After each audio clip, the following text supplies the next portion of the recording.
ప్రతి కార్యకర్తకు నేను ఒకటే చెప్తా ఉన్నా, ఎవడెవడైతే మీకు అన్యాయం చేశాడో పర్వాలా, అన్యాయం చేయండి, చేయించుకుంటాం, టైం మీది, కానియండి, కొట్టండి అని చెప్పండి. ఆడు ఎవడు ఏం చేస్తా ఉన్నాడో పేరు రాసుకోండి. రెడ్ బుక్ అని నేను చెప్పను, కానీ పేరైతే రాసుకోండి. మీరు ఏ బుక్లో రాసుకున్నా పర్వాలా, పేరైతే మీరు రాసుకోండి. దాని తర్వాత మాత్రం అన్యాయం చేసినోనికి సినిమా మాత్రం మనం చూపిస్తామని చెప్తాను. ఆ మనిషి రిటైర్డ్ అయి ఉన్నా కూడా లాక్కొని వస్తా, ఆ మనిషి దేశం ఇడిచిపెట్టిపోయినా లాక్కొని వస్తా. ఎవరిని వదిలిపెట్టేది ఉండదు. ఒక్కొక్కడికి మాత్రం సినిమా మాత్రం ఎలా చూపించానో అలా చూపిస్తామని మాత్రం చెప్తాను. ఖచ్చితంగా వీళ్ళు ఏదైతే నాటుతున్నారో, ఏదైతే ఇత్తుతున్నారో, ఇది రెండింతలు వీళ్ళకి పండే కార్యక్రమం కూడా జరుగుతుందని మాత్రం ప్రతి కార్యకర్తకు గట్టిగా చెప్పండి. ఎందుకనంటే ఈరోజు రాష్ట్ర వ్యాప్తంగా ఇదే జరుగుతూ ఉంది. ఒక్కొక్కని కథ వింటూ ఉంటే నిజంగా మనసుకు బాధ కలుగుతుంది. ఆ బాధ ఎలాంటి బాధ అంటే చెప్పలేం. అసలు మంగళగిరిలో ఒక పాపను, కృష్ణవేణి మంగళగిరి పాప, సోషల్ మీడియా పాప తీసుకొని పోయి, ఆడపాపను కూడా, ఆడ కూతురని కూడా చూడుకోకుండా తీసుకొని పోయి హైదరాబాద్ నుంచి ఎత్తుకొని వచ్చి స్టేషన్లలో పెడతా ఉన్నారు. ఇంకొక పాప సుధారాణి, ఆ పాపను నెలలు ఈ స్టేషన్ నుంచి శ్రీకాకుళం నుంచి తిప్పినారు.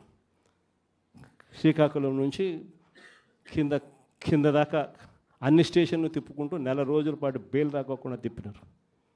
ఆడవాళ్ళను, ఆడ కూతుర్లను కూడా చూడుకోకుండా కేవలం వీళ్ళకి వ్యతిరేకంగా పోస్ట్ పెట్టిందని ఇంత దౌర్జన్యంగా జరుగుతూ ఉన్నారు. వంశీ అని ఇప్పటికి నెలన్నర అయిపోయింది. ఒక కేసులో బెయిల్ వస్తుంది, బెయిల్ వచ్చిన వెంటనే ఇంకొక కేసు, మళ్ళీ ఆ కేసులో బెయిల్ వస్తుంది, బెయిల్ వచ్చిన వెంటనే మళ్ళీ ఇంకొక కేసు. ఇప్పటికి 11 కేసులు. ఒక కేసు అయిపోయినాక ఒక కేసు, ఒక కేసు అయిపోయినాక ఒక కేసు.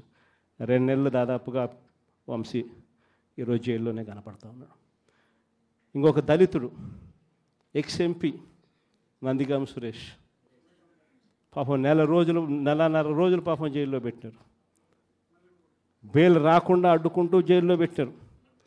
మళ్ళా చివరకు కోర్టుల ద్వారా ఎంతో కష్టపడితే బెయిల్ వచ్చింది. వచ్చిన తర్వాత మళ్ళా 3 నెలలు 4 నెలలు తిరగకపోతే మళ్ళీ ఈరోజు నిన్న మళ్ళా కేసు. వాళ్ళ ఇంటి దగ్గరికి ఒక వ్యక్తి వచ్చి దళితుడని కూడా చూడుకోకుండా ఆ మనిషిని ఈయనే తిడతాడు. ఎందుకు నన్ను తిడుతున్నావు అని చెప్పి ఈయన ప్రశ్నిస్తే ఈయన మీద కేసు పెట్టి జైల్లో పెడతా ఉన్న పరిస్థితి మొట్టమొదటిసారిగా ఇప్పుడు చూస్తూ ఉన్నాం. అది ఈరోజు ఇంత దారుణంగా ఈరోజు జరుగుతూ ఉంది. ఇలాంటి పాలన చూసిన తర్వాత చెప్తా ఉన్నా, ఆ బాధలో నుంచి చెప్తా ఉన్నా, ఏదైతే మీరు ఎత్తుతూ ఉన్నారో తప్పుడు సాంప్రదాయాన్ని నాటుతూ ఉన్నారు, తప్పుడు సాంప్రదాయాన్ని మీరు చాటుతూ ఉన్నారు. ఈ సాంప్రదాయం ఒక వృక్షం అవుతుంది. మీరు ఏదైతే ఇచ్చారో అది 2 ఇంతలు వెనక్కి తిరిగి మిమ్మల్ని తన్నే పరిస్థితిలోకి ఈ వ్యవస్థ తయారవుతుంది. ఇలాంటి పరిస్థితుల మధ్య ఈరోజు మనం అంతా కూడా ఏకమై ఒకటి చెప్తా ఉన్నాం, రాబోయే రోజుల్లో గట్టిగా పోరాటం చేద్దాం. సంవత్సరం అయిపోయింది కళ్ళు మూసుకొని కళ్ళు తెరిచేసరికి. ఇక కళ్ళు మూసుకొని కళ్ళు తెరిచేసరికి మరో 3 సంవత్సరాలు కూడా అయిపోతే దాని తర్వాత మాత్రం వచ్చేది మన ప్రభుత్వమే. మంచి రోజులు ఖచ్చితంగా మనకే వస్తాయి. ఒక చీకటి అయిపోయిన తర్వాత ఒక పగలు రాక తప్పదు అన్నది ప్రతి ఒక్కరూ గుర్తుపెట్టుకోమని ఈ సందర్భంగా కోరుతాను. ప్రతి అడుగులోనూ కూడా సంవత్సరం అయిపోయింది కాబట్టి ఇక రాబోయే రోజుల్లో ఇంకా ఉధృతంగా కూడా ఉద్యమాలు చేయాల్సిన పరిస్థితుల మధ్య మన పార్టీ ప్రయాణం సాగుతుంది. ఈ లోపల మనం గ్రామ స్థాయి దాకా కూడా మనం వెళ్ళిపోయి గ్రామ కమిటీస్ ఫామ్ చేసుకోవడం దగ్గర నుంచి మొదలెట్టి బూత్ కమిటీస్ ఫామ్ చేయడం దగ్గర వరకు కూడా పూర్తిగా మనం చేసుకోవాల్సిన కార్యక్రమాలు, ఏర్పాట్లు అన్నీ కూడా వ్యవస్థీకరణగా మనం చేసుకునే కార్యక్రమం మనం చేసుకుందాం.